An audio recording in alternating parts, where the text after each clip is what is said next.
Bonjour à tous, ça ne vous aura pas échappé, mais en ce moment, on parle beaucoup d'intelligence artificielle. Et ce, dans de nombreux domaines, en particulier dans le monde du cinéma. Du coup, bon, je ne ferai pas l'anthologie de tout ce qui a été dit récemment, mais en revanche, j'ai quand même l'envie de vous en parler un peu de l'intelligence artificielle, parce que c'est un domaine que je connais bien, et également parce que je trouve qu'il se dit beaucoup de bêtises à ce propos-là. Du coup, cette vidéo, c'est pas une vidéo qui a été travaillée, qui a été réfléchie, c'est juste une vidéo de réaction un peu à chaud à un certain nombre de tweets que j'ai vu passer récemment. Et je l'enregistre un peu dans l'urgence dans mon bureau. Voilà, bienvenue. Et du coup, je pense qu'il y aura un montage qui sera très très minimaliste. Donc n'hésitez pas, n'hésitez pas à ne pas regarder la vidéo, mais à juste l'écouter. Ce sera surtout le son qui sera important. Alors du coup, la réflexion que j'aimerais partager avec vous sur l'intelligence artificielle, elle s'articule sur trois axes. Le premier axe, c'est l'axe sociétal, ensuite un axe plus artistique et finalement l'axe scientifique. Du coup, laissez-moi commencer par la partie sociétale. Et la partie sociétale, je ne vais pas trop m'apesantir dessus pour une raison très simple, qui est que je ne suis personne pour avoir une opinion là-dessus. C'est-à-dire que l'impact de l'intelligence artificielle sur la société, c'est un problème qui est complexe, qui a de nombreux tenants et aboutissants et que je suis loin de maîtriser. Du coup, n'étant moi-même pas un expert, je me vois mal donner une opinion éclairée à ce sujet. La seule opinion que je pourrais donner à ce sujet, je dirais que c'est une opinion qui est plus liée à ma façon de voir le monde. Et donc, je vous la donne tout de suite. Il y a effectivement une grosse problématique aujourd'hui quand on voit l'intelligence artificielle, donc essentiellement dans le cinéma, enfin pas que dans le cinéma, mais je vais essentiellement articuler mes propos autour du cinéma. Quand on voit que l'intelligence artificielle est conçue et pensée comme un potentiel remplacement du travail humain. Alors, par exemple, il a été mentionné que l'intelligence artificielle pourrait remplacer des scripts, donc à Hollywood, pour, pour typiquement adapter des romans en film. Alors effectivement, c'est vrai que typiquement avec des outils comme ChatGPT, ça paraît être possible. On va discuter un peu de ça après, dans la partie scientifique. Mais en tout cas, voilà, même si c'était possible, ça pose une question. Est-ce qu'on a véritablement envie de remplacer l'humain? Et cette question, elle dépasse largement le cadre de l'intelligence artificielle. Aujourd'hui, on s'est tous habitués à avoir des caisses automatiques dans les supermarchés en oubliant le nombre de caissiers et caissières que ces caisses automatiques ont mis au chômage. Du coup, il y a cette question qui est une question qui dépasse largement le cadre de l'IA, qui est à quel point, quand une technologie peut remplacer un travail humain, à quel point est-il raisonnable qu'elle le fasse effectivement? Et cette décision, naturellement, c'est une décision qui est de l'ordre du politique, qui est de l'ordre aussi de l'économique. On sait bien que l'économique est en train de remplacer le politique, mais à la base, c'est une question politique. Et là, il y a un véritable débat, une véritable régulation à penser, et qui nous dépasse tous. Un des arguments en faveur du remplacement de l'humain par l'IA, c'est que énormément de tâches qui sont effectuées par les humains sont des tâches qui sont simples, qui sont répétitives, qui sont laborieuses. Et la question qui se pose, c'est est-ce qu'il n'y a pas des personnes dont la condition économique dépend complètement de ces tâches qui sont laborieuses? Du coup, c'est vrai que ça paraît un petit peu hautain, à mon avis, de juger si un travail doit ou ne doit pas avoir lieu.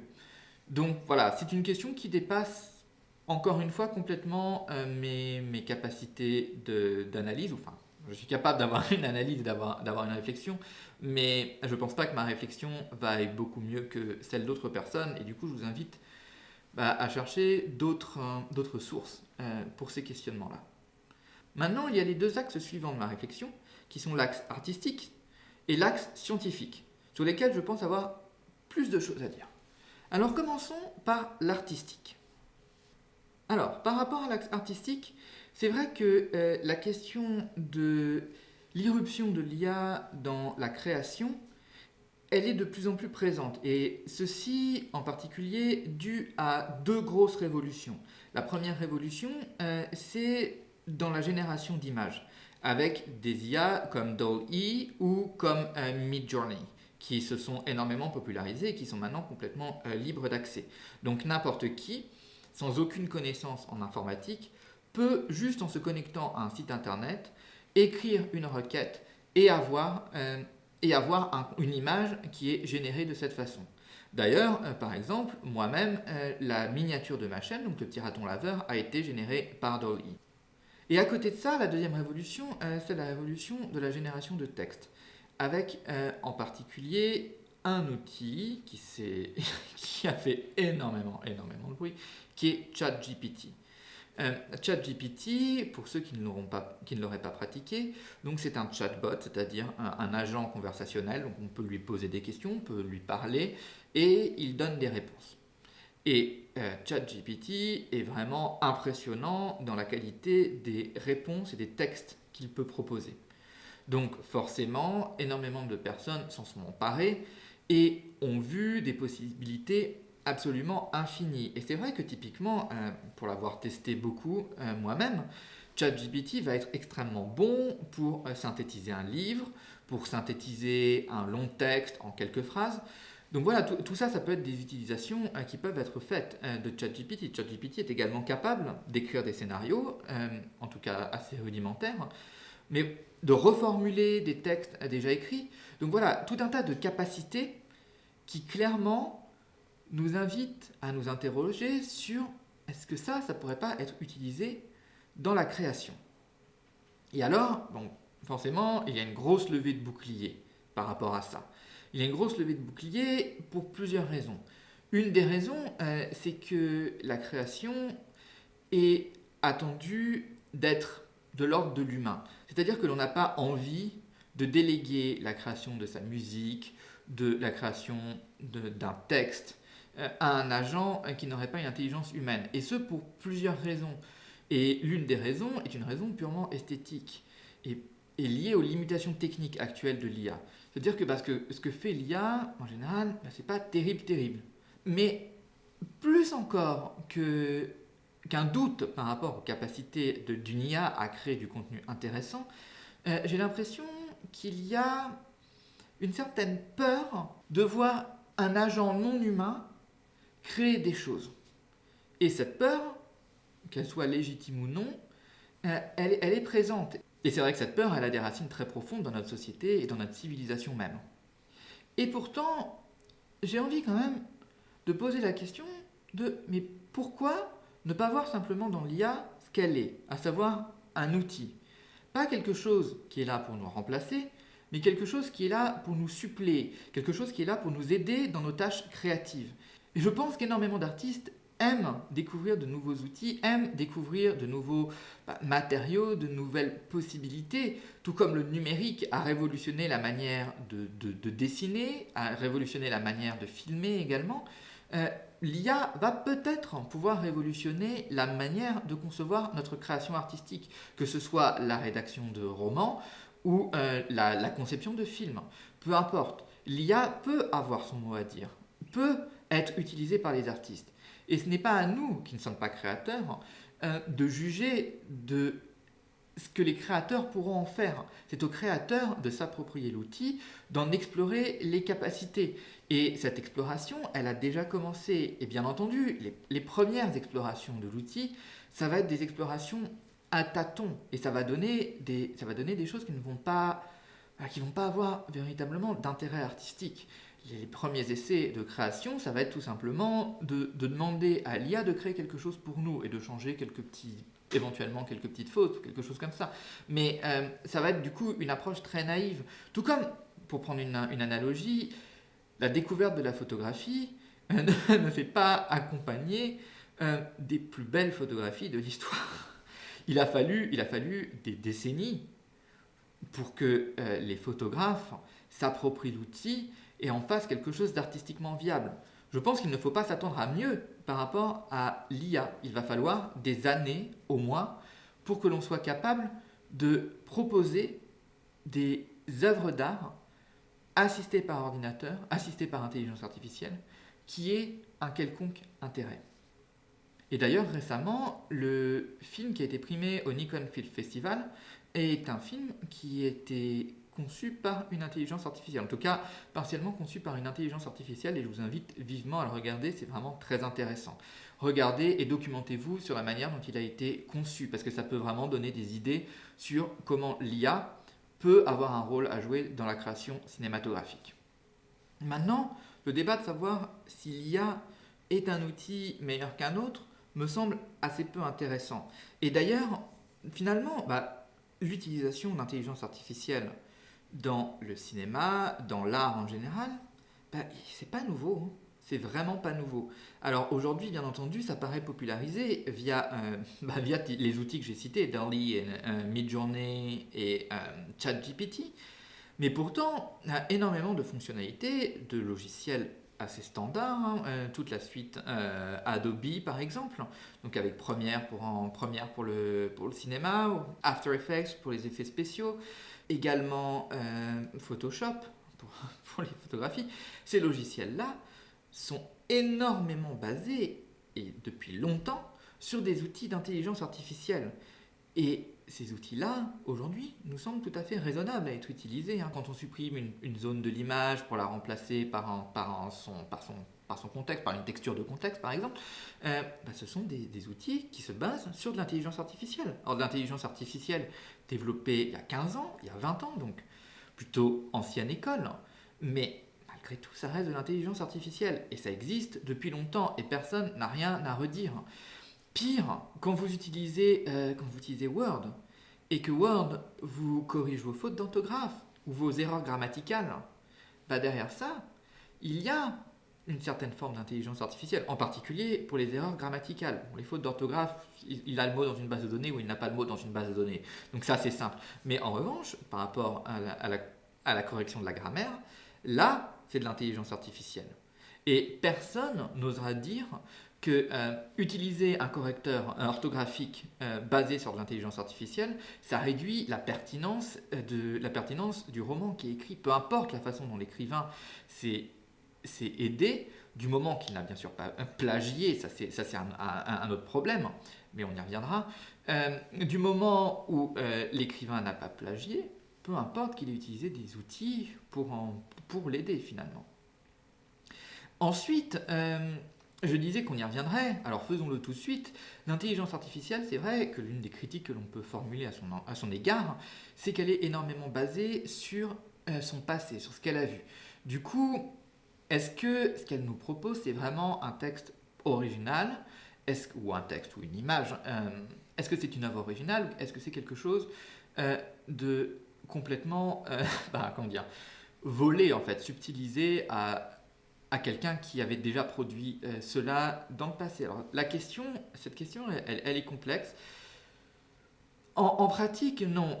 Les intelligences artificielles actuelles, même si elles s'inspirent, elles vont pas copier. Elles ne sont pas conçues pour littéralement recopier. Elles sont conçues pour imiter, s'inspirer, mais pas recracher des morceaux, des blocs entiers, par exemple, de texte qu'elles ont déjà vus. Donc, à ce titre-là, c'est vrai que la question se pose. Mais indépendamment même de cela, est-ce que quand un cinéaste pose sa caméra, il n'a pas derrière lui tout l'héritage du passé de l'histoire du cinéma, de l'histoire de la peinture également, et les influences de chaque cinéaste, de chaque écrivain, elles sont très nombreuses, elles sont très palpables, et ça se voit d'ailleurs énormément quand on voit les travaux de jeunes cinéastes, ou de jeunes artistes en général.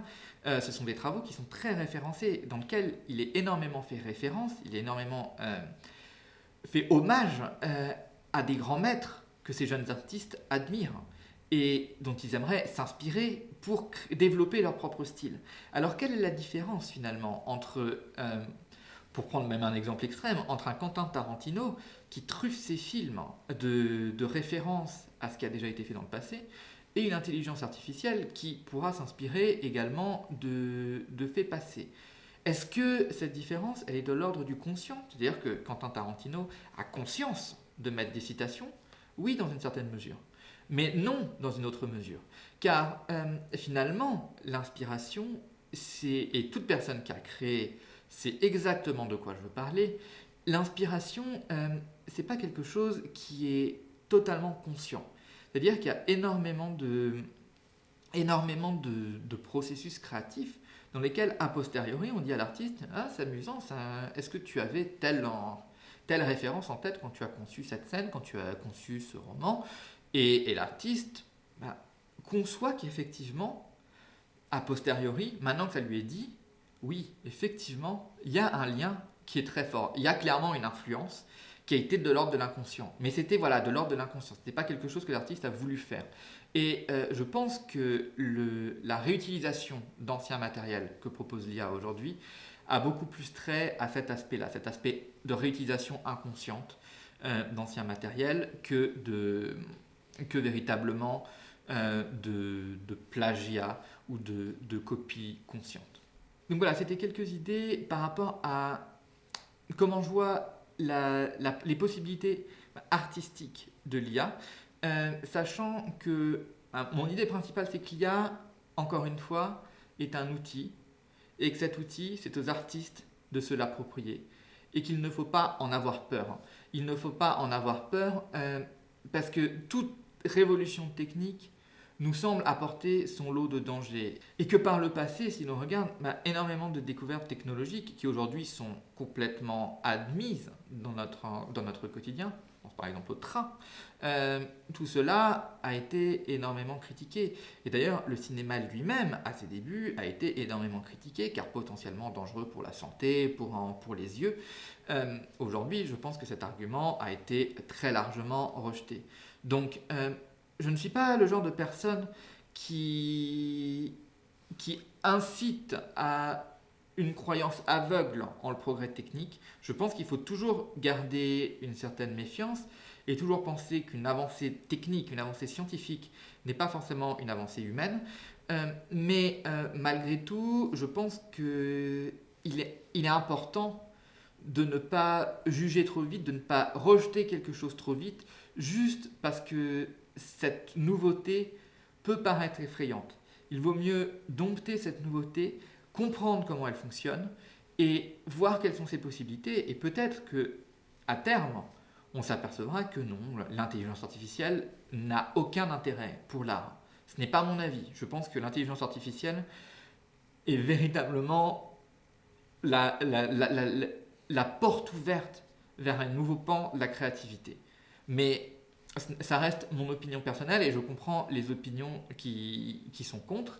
Et surtout, je serais très intéressé de voir si l'avenir me donne tort et si effectivement l'intelligence artificielle n'est pas aussi riche au potentiel créatif, artistique que ce que j'imagine aujourd'hui. Maintenant, troisième axe. Et ce troisième axe, il me semble très important, et c'est l'axe scientifique. Parce que l'intelligence artificielle, même si elle s'est beaucoup démocratisée, ça reste une science. Et une science qui nécessite donc un bagage assez lourd pour pouvoir la maîtriser. Si je vous dis ça, c'est que j'ai un peu trop l'impression de voir des gens se positionner sur l'IA et sur ce qu'elle peut faire, etc., sans véritablement savoir ce que c'est que l'IA. Et ça mène à des réflexions qui sont, dans le meilleur des cas, naïves, et dans le pire des cas, qui peuvent être complètement erronées, voire dangereuses. Je vais vous donner un exemple récent. Et cet exemple récent, c'est à propos de ce qu'a dit Joe Russo, donc qui est tristement célèbre pour avoir réalisé, je crois, Avengers Endgame et d'autres, Marvel à la qualité cinématographique proche du zéro absolu. Donc Joe Russo a parlé de comment l'IA pourrait révolutionner le cinéma et a dit que bientôt on pourrait demander à une IA d'avoir un film qui serait une comédie romantique avec Marilyn Monroe et soi-même et qui parlerait de ceci et de cela et que l'IA serait capable de générer un film d'1 h 30 satisfaisant ces critères. Alors cette affirmation est une affirmation de science-fiction. On est très loin d'être capable d'avoir la génération d'un film de bout en bout par une IA avec une instruction aussi simple. Même aujourd'hui, sur la génération d'une unique image, via les Midjourney, DALL-E, etc., d'une unique image, on peut voir énormément de problèmes, énormément d'artefacts, donc d'imprécisions, d'incohérences dans l'image. Alors imaginez sur un film d'1h30. Un film, il faut bien voir, hein, c'est 25 images par seconde. Pendant 1h30, je vous laisse faire le calcul, je n'ai pas envie de le faire. 25 images par seconde avec une continuité logique, temporelle entre les images. Un scénario construit. Des humains reconstruits et qui doivent être photoréalistes, sans aucun défaut, qui doivent être capables d'interagir avec le décor, d'interagir entre eux. Ceci dans un décor qui est censé être cohérent, hein, par exemple, hein, si les personnages de votre film ils habitent dans une maison, il ne faut pas que la maison elle change au milieu du film, ça doit être toujours la même. Donc le décor doit rester cohérent. Et en plus, il faut des placements de caméra, il faut tous les réglages de l'image. Alors bon, je pense que les Russo ne savent pas ces problématiques-là, probablement parce qu'ils ne se sont jamais posé la question de comment est-ce qu'on pose une caméra pour filmer. Mais bon, voilà, c'est leur problème.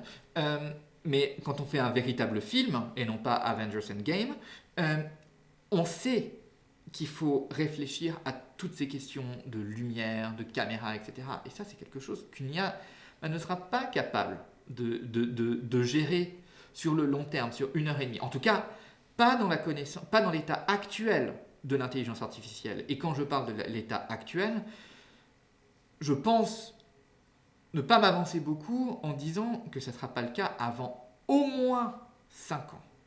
Au moins. Et encore, j'en parlerai. À titre personnel, je suis convaincu que ce sera beaucoup plus long que ça pour pouvoir atteindre ce niveau de qualité. On en reparle. Mais voilà, ce que je veux dire, c'est qu'aujourd'hui, se poser, se dire « Ah oui, l'IA quand même, en ChatGPT, ça génère des textes quand même pas mal. Hein. » Bon, bah, ça veut dire que dans 2 ans, on pourra avoir un film entièrement généré par une IA. Non, c'est une attitude qui est dangereuse, qui est fausse. Donc, comme je disais au début de mon petit laïus sur donc cette partie scientifique, l'intelligence artificielle, c'est une science. C'est une science qui a ses bases, qui doivent être maîtrisées afin de pouvoir en parler et de pouvoir faire des pronostics sur ce qu'elle est.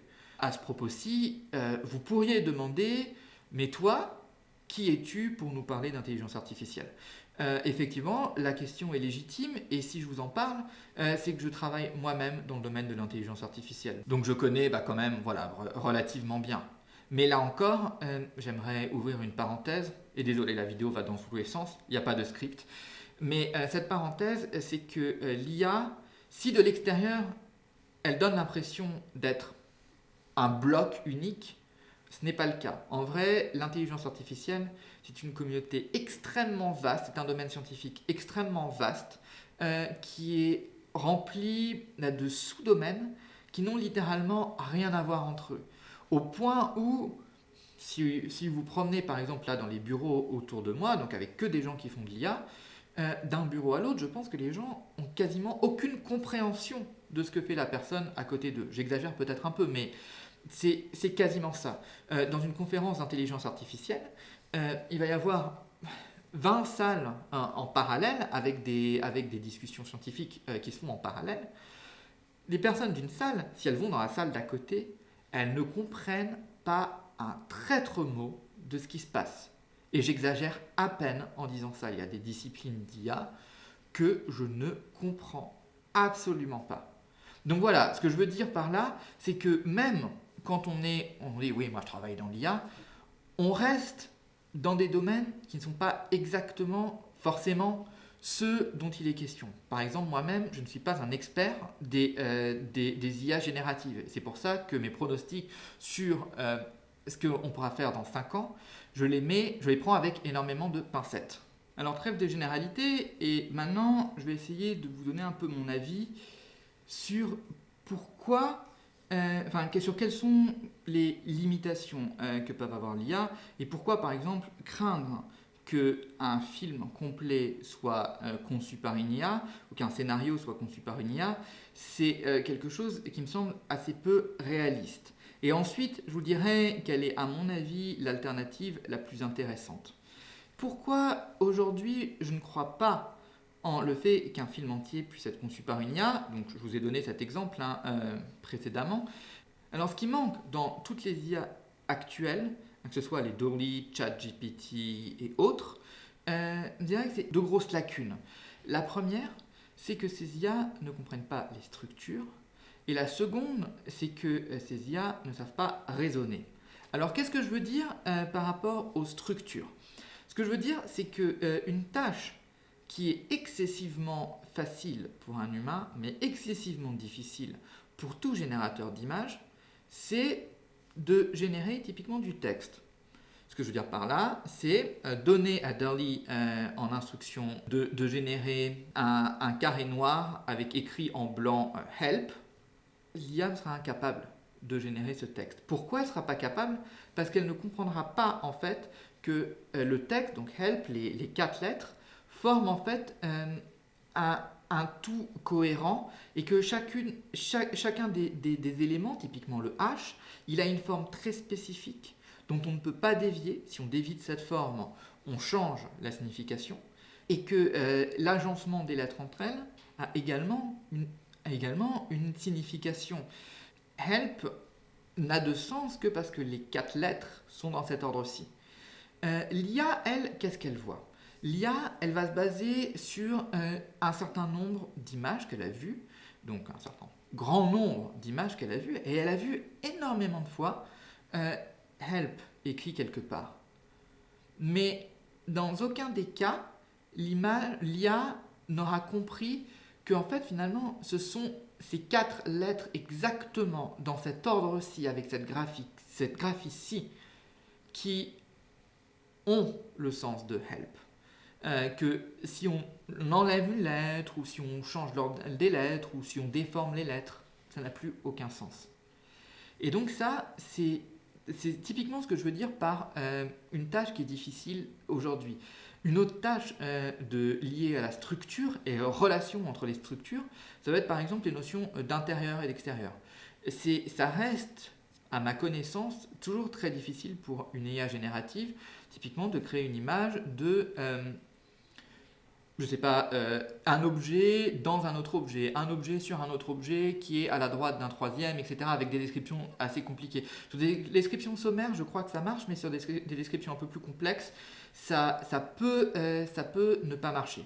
Et voilà, donc cette notion de relation entre structures est quelque chose qui est très difficile pour les intelligences artificielles, et qui est quelque chose de fondamental en fait dans notre monde.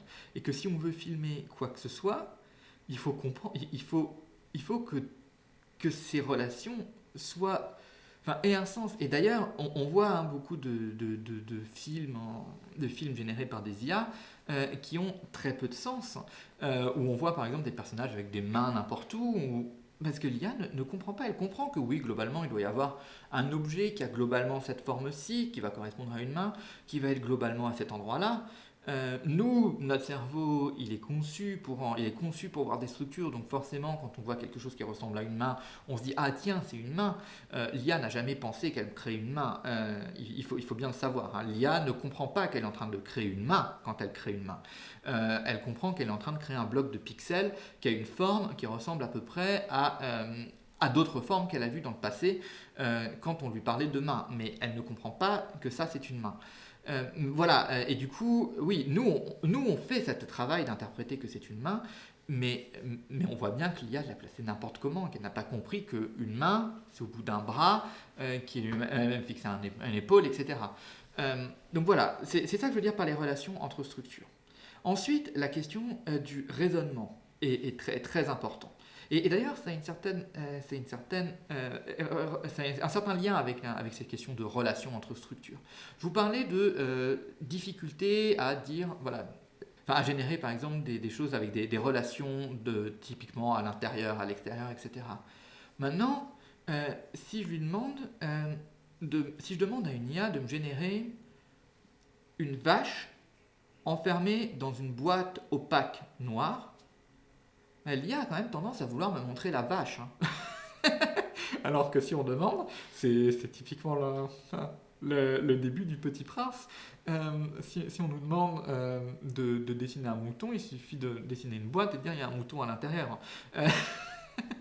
L'IA est bien en deçà de cela. Elle est incapable de générer ce genre de choses et de raisonner que si quelque chose est à l'intérieur d'une boîte, si un objet est à l'intérieur d'une boîte opaque, alors cet objet n'est pas vu. Et ça, donc c'est un exemple peut-être un peu tiré par les cheveux, vous allez dire, mais en fait ça se retrouve dans énormément d'exemples en fait. Et quand on demande à ChatGPT de générer des textes, il peut créer des textes qui ils sont a fortiori très drôles, mais ils sont très drôles à ses dépens en fait. Ils sont très drôles parce que ChatGPT raconte n'importe quoi et a un raisonnement qui est complètement bizarre et fallacieux. Il y avait cet exemple qui était donné que je trouve hilarant d'une IA, donc de ChatGPT, à qui on a demandé une solution pour récupérer une balle de ping-pong coincée sous un canapé, sachant qu'on a à notre disposition du fil de pêche, une batte de baseball, du beurre de cacahuète, bref, tout un tas d'objets complètement absurdes. Et quand tout humain raisonne que bon, il va prendre juste la batte de baseball, il va pousser la balle de ping-pong hors du canapé. En revanche, ChatGPT a conçu un plan en 10 étapes extrêmement bien articulé, un scénario qui localement a des micro-justifications, mais qui globalement n'a ni queue ni tête et qui a à mourir de rire, c'est vraiment très drôle. Mais voilà, donc tout ça pour vous dire, l'IA n'est pas capable de raisonner. Maintenant, est-ce qu'on a fait le plus gros du chemin ? Est-ce que donner à l'IA la capacité typiquement de générer des images photoréalistes ou quoi que ce soit, donc ce dont on est capable aujourd'hui, même si ça a des défauts, est-ce que d'avoir pu faire ça, ce n'est pas 90% du chemin qui est fait et que maintenant, à rajouter cette couche logique, cette couche de raisonnement, de compréhension typiquement spatiale, etc., est-ce que ce n'est pas quelque chose d'élémentaire ? La réponse est non. Il est évident que ça, depuis maintenant un certain temps, énormément de chercheurs ont travaillé là-dessus.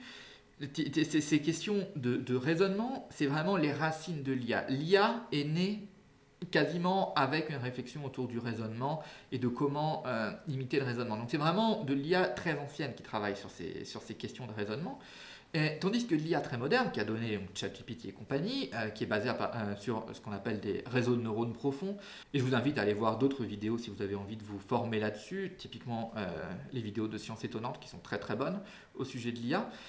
Donc les réseaux de neurones profonds, eux, ils sont sur un tout autre paradigme. Et maintenant la question c'est comment on peut faire cohabiter ces deux paradigmes qui n'ont rien à voir. Bien parce que justement, ils n'ont rien à voir, c'est loin d'être évident de les faire cohabiter. Et du coup, c'est une question de recherche qui est aujourd'hui ouverte, qui agite les foules, mais surtout qui est loin d'être résolue. Donc non, on n'a pas de solution facile pour ajouter ces aspects-là dans les systèmes d'IA aujourd'hui démocratisés. Est-ce qu'on va résoudre ça dans quelques années ? Peut-être. La génération d'images, il faut voir que, typiquement, moi quand j'ai commencé mes études en IA, c'était en 2013, je dirais, 2012-2013, la génération d'images, c'était pas ça. C'était pas ça. Et je pense qu'à l'époque, si on nous avait dit qu'on serait capable d'avoir DALL-E pour générer des images, ChatGPT pour générer des textes, qui soient aussi fonctionnels, on l'aurait jamais cru. Bon, à l'époque, j'étais aussi un étudiant, donc je n'étais pas l'expert international, donc mon opinion, voilà, encore une fois, il faut la relativiser. Mais voilà, ce que je veux dire en tout cas, c'est que on n'est pas à l'abri d'avoir des révolutions technologiques rapides, mais il ne faut pas partir du principe qu'on aura ces révolutions technologiques rapides. Peut-être qu'on ne les aura pas. Et d'ailleurs, j'ai envie de vous parler de cette notion d'hiver de l'intelligence artificielle. L'histoire de l'intelligence artificielle, donc, elle remonte à longtemps, vraiment. Même si on veut la faire dater des travaux de Turing, hein, on arrive aux années 40 quand même. Donc maintenant, l'IA, c'est une science qui a 80 ans. Entre-temps, l'IA a eu énormément de phases comme aujourd'hui. C'est-à-dire des phases où on a dit « Ok, on a fait sauter un verrou. Aujourd'hui, on a fait sauter un nouveau verrou de l'intelligence artificielle. On n'est plus qu'à quelques mètres d'avoir l'intelligence artificielle générale. Enfin, ce qu'on appelle intelligence artificielle générale, c'est-à-dire vraiment cette IA qui est une intelligence comparable à l'humain. Mais chacune de ces phases a été suivie d'une phase de désillusion totale qu'on appelle les hivers de l'intelligence artificielle, en anglais AI Winters. Et ces hivers, ça correspond vraiment à une période de creux où le paradigme qu'on était en train d'exploiter pour résoudre des problèmes d'IA, on l'a exploité jusqu'au bout en fait. Telle une mine d'or, on a exploité tout le filon. Il n'y a plus rien à en exploiter. Maintenant, tous les problèmes que notre paradigme actuel n'a pas résolus, ces problèmes, il faudra trouver un autre paradigme pour les résoudre. Et trouver un paradigme, c'est long. Donc voilà, ces périodes d'hiver de l'intelligence artificielle, il y en a déjà eu par le passé. Alors pourquoi pas aujourd'hui? Et aujourd'hui, c'est exactement ce que j'étais en train de vous dire juste avant. On exploite le paradigme des réseaux de neurones profonds, mais ce paradigme, peut-être qu'à un moment, on atteindra son extrémité. Et à ce moment-là, typiquement pour le raisonnement, il semble que les réseaux de neurones profonds ne soient pas bons pour le raisonnement. Mais qu'est-ce qu'on fait? Alors là, il va falloir trouver des alternatives. Et trouver des alternatives, c'est ça qui prend du temps. Donc voilà, pas de confiance excessive en l'avenir de l'IA, pas non plus de méfiance excessive. Laissons juste les scientifiques faire. Les gens qui travaillent sur les IA génératives, typiquement, ils sont très nombreux, ils sont très actifs, très dynamiques. Donc, il faut juste leur faire confiance, laisser les experts faire. Tout comme on laisse les experts en cinéma faire du cinéma. Donc, petite conclusion, qu'est-ce qu'un scientifique pourrait faire pour aider les artistes avec l'IA? Pour aider les artistes avec l'IA, il y a plusieurs niveaux, à mon avis, d'aide que peut apporter le scientifique, donc le chercheur en intelligence artificielle typiquement. Le premier niveau d'aide, c'est simplement de continuer son travail comme il le fait. C'est en faisant ça qu'on va trouver des choses qui vont permettre aux artistes de créer avec des nouveaux outils d'IA. Dans un second temps, ce que peut faire le scientifique, c'est informer, c'est communiquer. Et ça, je pense que c'est quelque chose qui se fait un petit peu, mais pas forcément beaucoup. Et en tout cas, pas forcément assez. Et aujourd'hui, il est nécessaire, plutôt que d'écouter les marketing manias et autres personnes qui n'ont aucune connaissance en IA donner leur opinion sur l'IA, que ce soit des experts en IA qui se posent et qui donnent leurs avis sur l'IA. Il y en a qui le font, je ne dis pas le contraire, il y en a qui le font et c'est très bien. Et j'encourage vraiment ces travaux à être connus et entendus. En tout cas, ce type de vulgarisation, je pense qu'il est important dans une société qui évolue vite et où la part de l'intelligence artificielle explose de plus en plus. Et la troisième chose qui est importante pour un chercheur, c'est de réfléchir non pas en termes d'une IA qui travaillerait toute seule dans son coin, qui serait une espèce d'outil juste capable d'obéir à un ordre, génère un film qui fait ça et je génère un film qui fait ça. Non, ce seraient des outils qui soient beaucoup plus interactifs. Parce que toute personne qui a essayé de jouer un peu avec les chats GPT, DALL-E, etc. pour créer, sait qu'il ne suffit pas de donner une instruction à l'IA pour que l'IA nous donne ce qu'on veut. Il faut énormément bidouiller, jouer, interagir avec elle. Et c'est au bout d'heures de travail, parce que c'est du travail, qu'on arrive finalement à un résultat qui est le résultat qui est celui que l'on désirait artistiquement. Par exemple, mon logo pour ma chaîne, je pense que ça m'a pris peut-être 10 essais au minimum pour arriver au logo actuel. Et encore que le logo, il a des imperfections. Je vous laisse zoomer dessus si ça vous intéresse. Vous verrez qu'il a des imperfections. C'est une IA qui l'a conçu. Donc bref, ce que je veux dire par là, c'est que pour l'artiste, l'interaction avec l'IA, voilà, voilà, j'ai dit le mot, c'est interactif. Le travail avec l'IA, c'est un travail qui est interactif. Aujourd'hui, les IA ne sont pas interactives. Elles ne sont pas conçues pour être interactives. Et c'est un des gros sujets de recherche pour le futur, à mon avis, de proposer des systèmes d'IA plus interactifs. Et je ne vous le cache pas, hein, si c'est ma position aujourd'hui, c'est aussi parce que c'est exactement mon propre sujet de recherche, ce sur quoi je travaille. Du coup, voilà, ça motive clairement mon positionnement dans ce débat sur cette question-ci. Et je pense que c'était important de ne pas vous mentir et de vous dire, voilà, de vous dire d'où vient cette idée. Parce que comme je l'ai dit, les scientifiques, eux aussi, sont pleins d'opinions. Ils sont eux aussi dans leur propre sous-communauté qui a sa propre façon de penser et de voir les choses. Donc nous aussi, nous sommes pleins de biais. Et nous aussi, nous avons tendance à être des commerciaux qui vendons les produits que l'on développe. Sauf que nous, on les fait pas financer, c'est juste on vend intellectuellement nos produits. Mais voilà, en tout cas, pour moi, c'était essentiel de faire un peu ce petit disclaimer que cette opinion-ci, elle est très fortement liée à mon travail. Mais voilà, je reste intimement convaincu en moi-même que l'une des façons dont nous autres scientifiques, nous autres chercheurs en intelligence artificielle, pouvons contribuer à la création par l'intelligence artificielle, c'est de travailler énormément cet aspect collaboratif, interactif, de renforcer la compréhension cognitive des humains que peuvent avoir les IA. Donc voilà, c'était une longue vidéo, j'en suis conscient, et je vous remercie vraiment de l'avoir écoutée, surtout si vous l'avez écoutée jusqu'au bout. J'espère que le propos n'était pas trop déconstruit, probablement un peu. Je n'avais pas de script et j'ai tout improvisé. Mais en tout cas, c'était un véritable plaisir de parler de ces questions-ci avec vous. Alors là, j'en ai parlé en monologue, mais j'aimerais beaucoup en parler à l'avenir avec un certain nombre de compères. Et bon, les noms existent, hein, il y a des projets, je vous en dirai plus en temps et en heure.